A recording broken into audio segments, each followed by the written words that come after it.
Hey everyone, and welcome to This Explainer. Look, as a nursing student, I know that cancer pathophysiology and pharmacology can feel, well, totally overwhelming.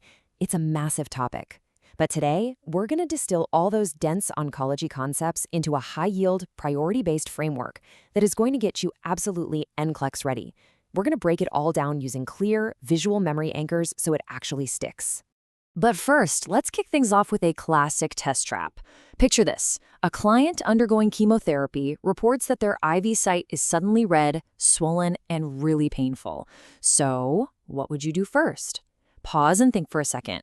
What is the absolute immediate clinical priority when your client reports these specific symptoms during med admin?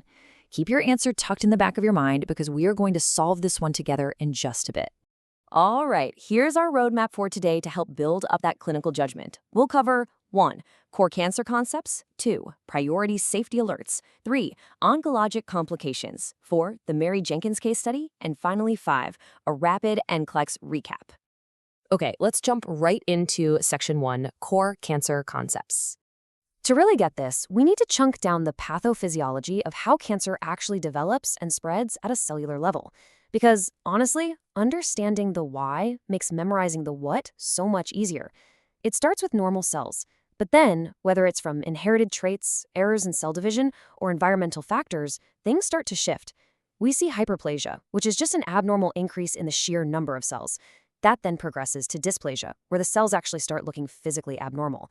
And finally, it hits carcinoma in situ, meaning malignant cells are definitely there, but they haven't spread beyond their original spot yet.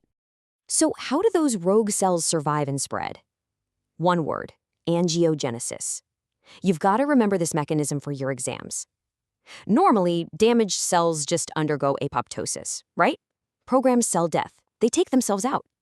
But malignant cells? They lack normal apoptosis. They dodge cell death entirely. And worse, they literally create their own blood vessels to supply themselves with nutrients. This allows them to metastasize or spread to secondary locations like the liver or the lungs. It's like they're building their own private supply highways. And that spread brings us directly to cancer staging. For this, you want to use the TNM visual memory anchor. Tumor size, lymph node status, and metastasis. When you see a staging question on the exam, just chunk it down into those 3 letters. T evaluates the primary tumor size. N looks at whether the cancer has reached regional lymph nodes. And M determines if there's distant metastasis. Simple mnemonic, but I promise you it is an absolutely foundational NCLEX concept. Moving right along to section 2, priority safety alerts. Now let's test your knowledge of critical safety and med admin protocols by circling back to that opening hook. Remember our patient with the red, painful IV? Well, when administering chemotherapy, central venous access devices, like implanted ports or multi-lumen catheters, are used specifically to prevent these severe extravasation and infiltration risks that come with normal peripheral IVs. Extravasation of these incredibly harsh chemo drugs can cause massive tissue necrosis, and that's exactly what was happening in our opening scenario. So what's the nurse's very first action? You have to stop the infusion immediately, literally shut it off. You also absolutely must be able to contrast systemic chemotherapy safety with radiation therapy safety. They are totally different ballgames. For chemotherapy, your priority alerts are systemic. You're constantly checking cell counts and preventing infections because the client is severely immunosuppressed. But with radiation, the safety alert shifts completely. It's all about strict environmental precautions against physical and chemical exposure. You are actively protecting both the client and the healthcare staff in that room. All right, section 3. Oncologic complications.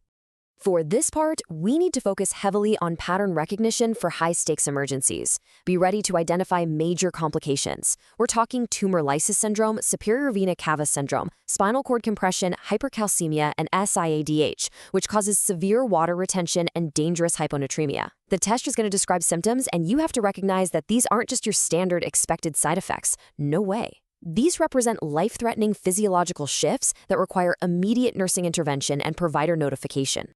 And speaking of pattern recognition, pay super close attention to general manifestations. If you ever see this specific trio in a question stem, unexplained weight loss, extreme fatigue, and palpable masses, sirens should be going off in your head. Your mind needs to immediately jump to a cancer investigation. These are cardinal red flags that will dictate your initial assessment priorities. Let's put this into practice. Section 4, the case study of Mary Jenkins. Let's apply all this theory to a high-stakes, real-world clinical scenario. Meet our client, Mary Jenkins. She's a 38-year-old female admitted for radiation after a left radical mastectomy for breast cancer. During your morning assessment, she tells you, "My arm feels so heavy and it's hard to lift up." Furthermore, Mary is exhibiting significant fatigue. She's got some red and dry areas on her surgical site from the radiation, and of course, that specific arm heaviness. This right here is a textbook presentation of lymphedema, which is a major physiological complication that happens when lymph nodes are removed or damaged during surgery. But wait, the scenario progresses. Later on, her arm suddenly becomes red, flushed, and she's in serious pain, an 8 out of 10. The NCLEX expects you to use the clinical judgment cycle right here, right now. Step 1, recognize those alarming cues. Step 2, analyze and prioritize hypotheses. This is no longer just expected lymphedema, folks. We are looking at a potential acute infection or maybe even a deep vein thrombosis. Then steps 3 and 4, generate solutions and take immediate action. You don't just casually document this and monitor her, you grab vital signs and you notify the provider immediately.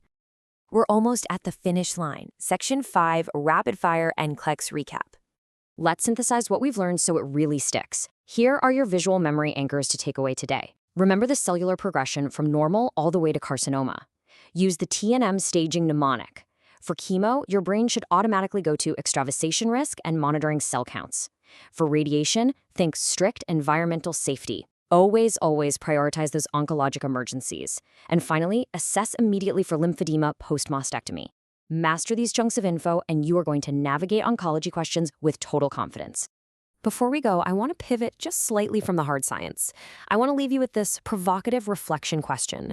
Beyond passing the NCLEX, your ultimate goal is to provide deeply empathetic and realistic psychosocial support to these patients. Cancer impacts a client's entire world, their finances, their relationships, their mental health. So how will you step up and advocate for them holistically? How do you provide hope while staying realistic? Just something to think on. Thanks so much for joining me today, and keep crushing your studies.